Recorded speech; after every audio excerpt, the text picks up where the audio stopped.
want to speak to a little bit about the process now of installing your shade sail.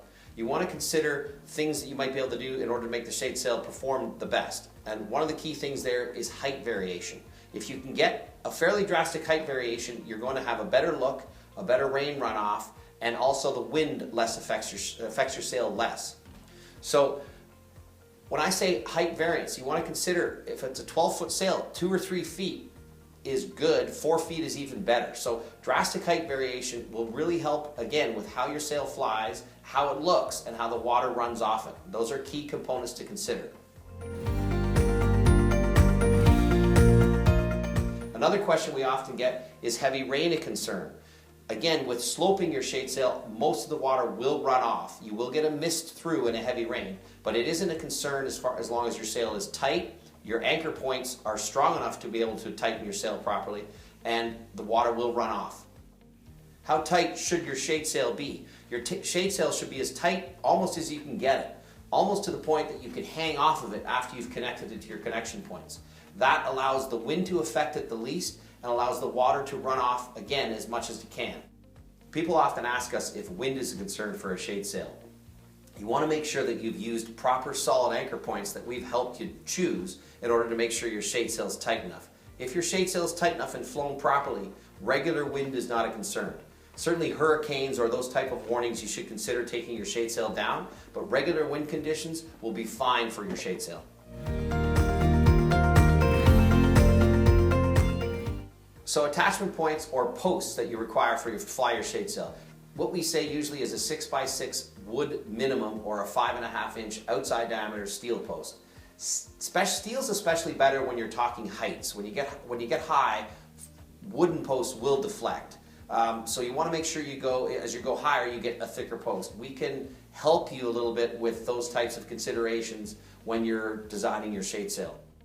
When considering heights for lowest or highest points, you want to consider the ability to go underneath the sail. If you don't have to walk underneath the sail, you can go quite low. Most times we're suggesting no lower than, say, 7 feet, and the highest point for that particular sail might be 11 feet. So you have a nice height variance between the posts connecting that one particular sail. How do I finish my posts? A steel post you can either powder coat, paint yourself, or galvanize is what we usually suggest. For wooden posts, it's usually the raw wood or, again, a paint or stain. Do we sell posts for shade sails? Pre-cut sails you're going to get from your local lumber supplier or local fabricator. We do not sell posts for residential installation. So we should talk about footings of posts. Usually when you're going directly into the ground, you're able to direct embed your post or put it in concrete. That's what we suggest. Generally a footing size of 2 feet by 4 to 5 feet down, depending on the height of your post. But you should consider a fairly strong, big footing in order to support the weight and the pull of the shade sail. We often get asked about flying a shade sail on a deck, a balcony, a floating dock, a dock period.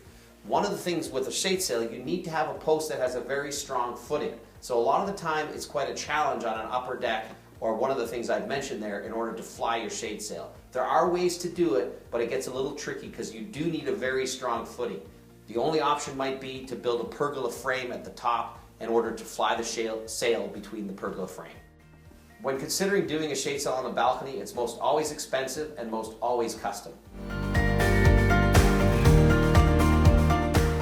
Okay, we need to talk a little bit about post hardware. We sell stainless steel welded ring lags or through bolts. The key to this is welded. When you buy whatever you're buying at most hardware stores, they don't have a welded ring, and this can pull apart with a lot of tension. You might want to consider that. You have to consider that when buying your shade sail hardware.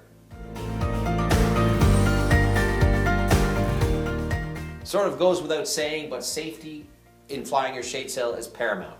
Make sure you have someone holding the ladder if you're going up fairly high. Make sure you use a lift if you're going even higher. Please use safety. We want to be able to have you enjoy your shade sail comfortably without any harm to anyone.